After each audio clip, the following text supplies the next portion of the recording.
Hello and welcome back to my channel, which is dedicated to philosophy, music and art and books. So I am violinist, philosopher, welcome. And Sophocles and Greek tragedy.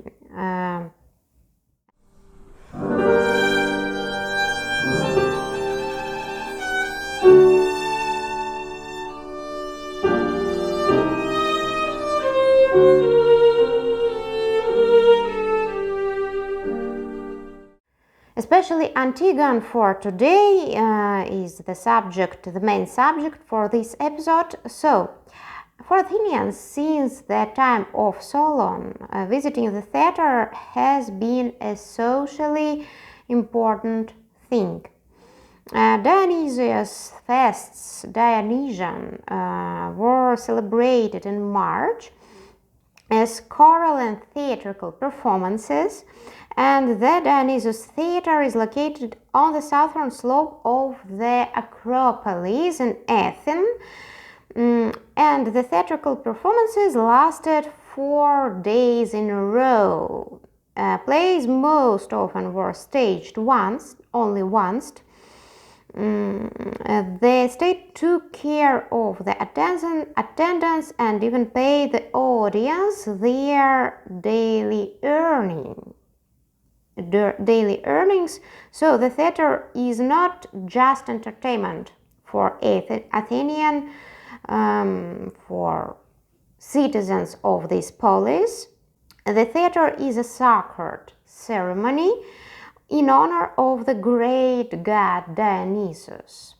So this is how Sophocles' Antigone ends. Wisdom is the highest good for us, and it's not allowed to anger deities, says Sophocles as the resume of this play, and a play that is still being staged all over the world and brings to life the same eternal doubts of human beings and human life, doubts, thoughts and feelings. Sophocles 497, 405 or 6 before Christianity BCE, one of the three great tragedians of ancient Greece, and he was born in the suburbs of Athens in Column, and he participated in the celebration of the Battle of Salamis, the one in which the island of Salamis was returned, as I have already said in the video about Solon.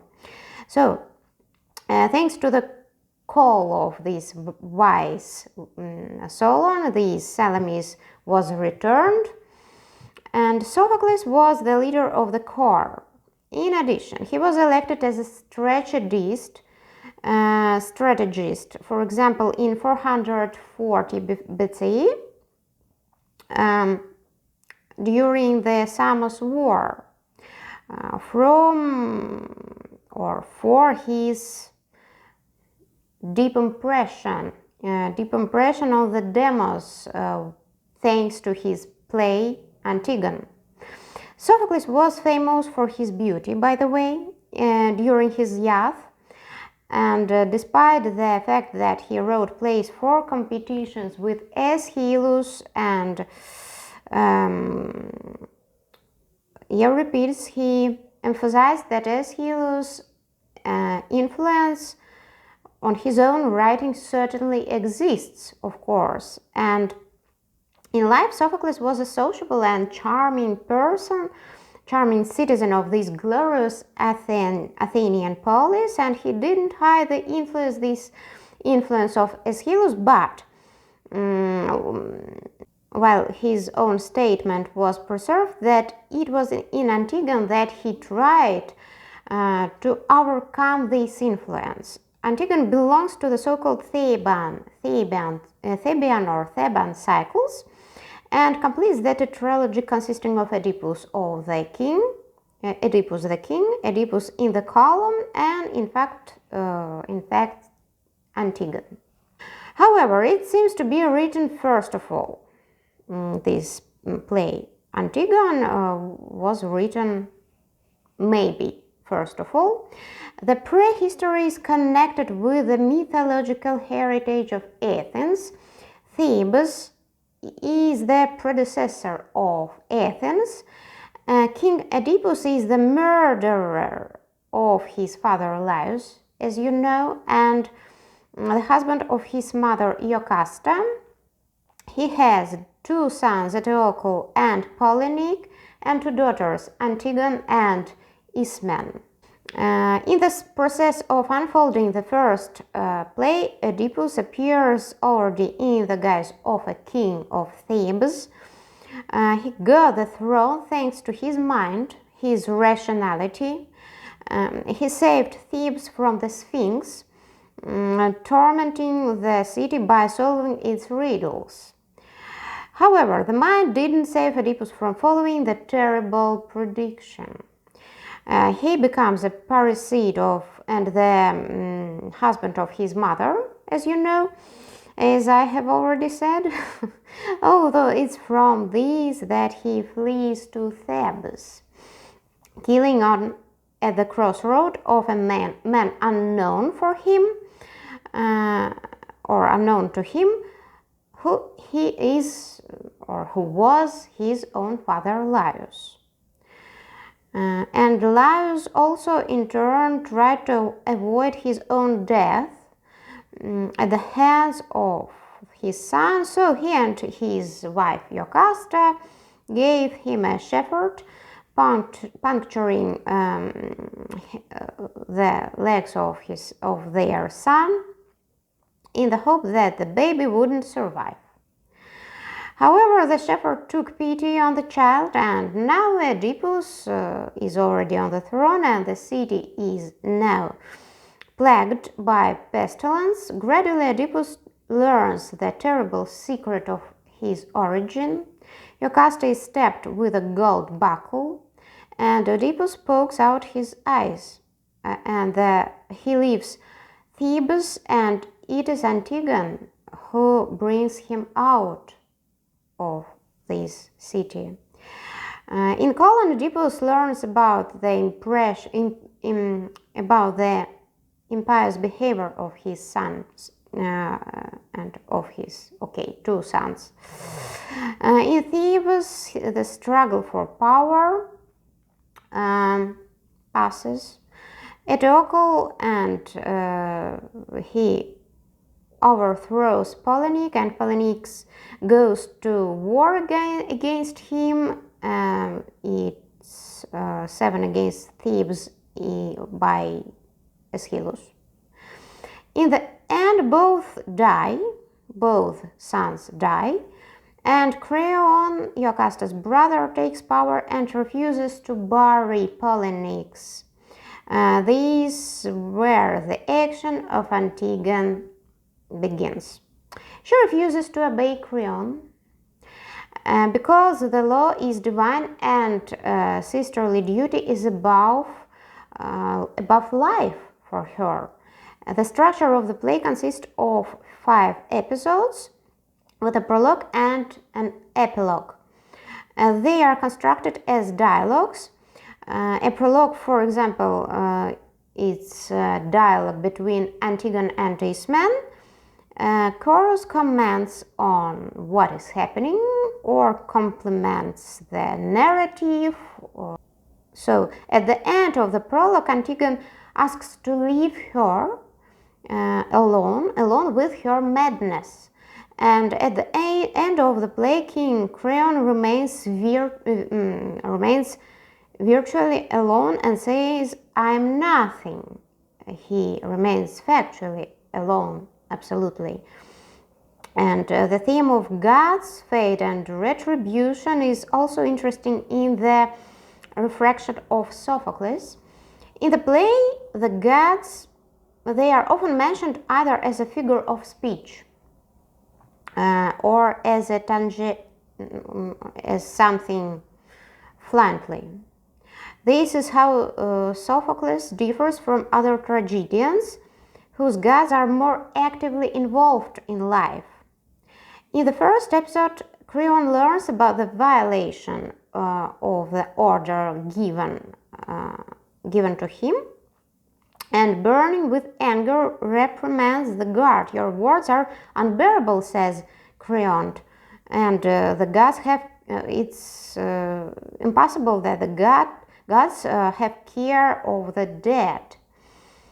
In the second episode, which is built as a clash of Antigone and Creon, there is a clash of two legislations according to Hegelian tradition, legal and earthly, or maybe celestial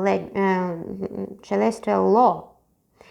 And Antigone says that the law of Creon is not the law of Zeus or the truth.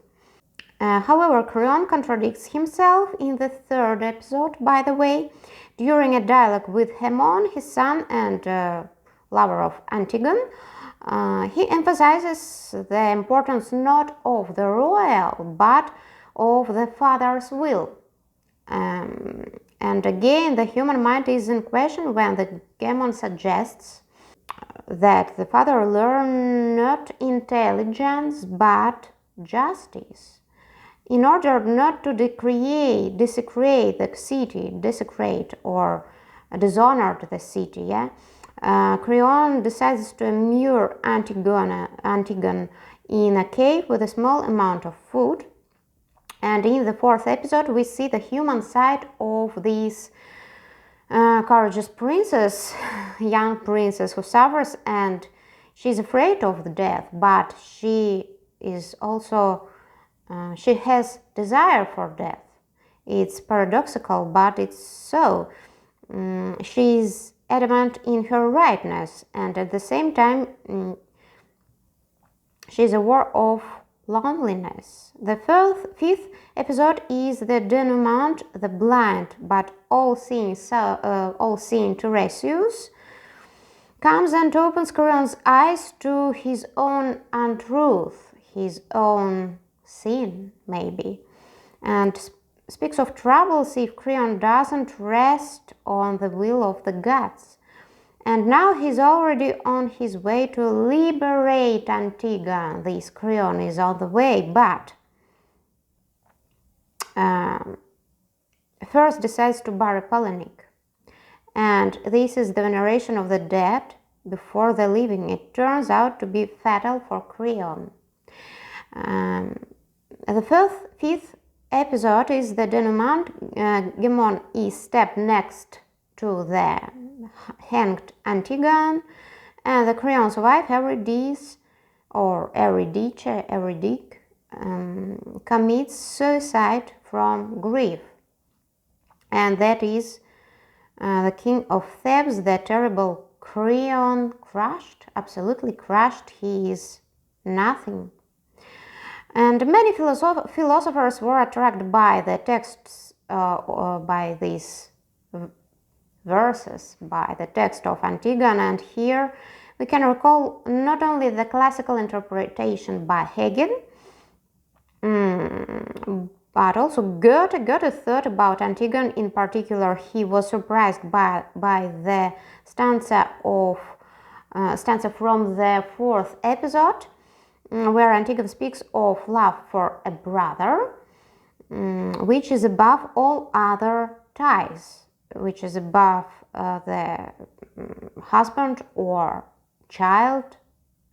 So it turns out that the husband and child are interchangeable, but the brother is not, because the mother and father are already in Hades, they are dead, and the new brother will never appear. The Greeks had no concept of personality, you know, and we dealing here simply with the factuality of what can be replaced or something else, I don't know. Or everything is more complicated, and we shouldn't forget that Antigone appeared from an incestuous union. So Oedipus and his mother, Jocasta. Hegel interprets the conflict of Antigone and Creon as a conflict of two legislations, as I have already said, the divine family, unwritten and eternal law, which Hegel calls the underground force, and legal earthly law. But Creon is far from sinless, and so as we have seen, when he is talking to his son, he appeals to the same parental will and the right of the father. So I think there are two more interpretations which should be mentioned.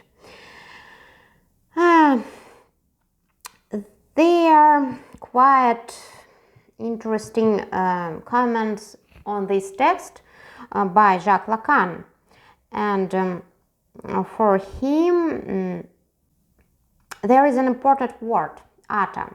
Ata is the goddess who walks with light feet and brings disaster, and there are quite a few references in Lacan's text to the venerable Marquis de Sade and the disastrous charm of his victims, who seems to be intended only for the victim, and the beauty of Antigone is emphasized by her presence before the last line, before death. At the same time, the heroine herself says that her soul has been dead for a long time, and it's sweet to her to die. Sweet for her to die. So it's also a paradox. There is also a text by Martin Heidegger who also draws attention to a certain borderline situation, its concept of Jaspers, as you know, and the situation of a person who doesn't find a place in this world. Heidegger translates the first stanza in his own way, speaking of the ominously uncomfortable, restless, and he invents all the arts, restless of human being, and this human being invents all the arts, techna in Greek, while the arts also master him and obey him, possess him or her. A person is thrown into life and is afraid of death, while death determines his being by Heidegger. And it's Antigone who is so eager for this death. So she's, for her, it's a desire to be dead. She's absolutely ruthless and fearless, as Lacan rightly points out. And this is how she causes this compassion and purification, catharsis, so-called catharsis, from the listener. So thank you for your attention. I think that's enough for Antigone, but it's of course very, very deep and significant text, I think, and attractive for so many thinkers. So thank you again, and see you in the next video. All good to you. Bye.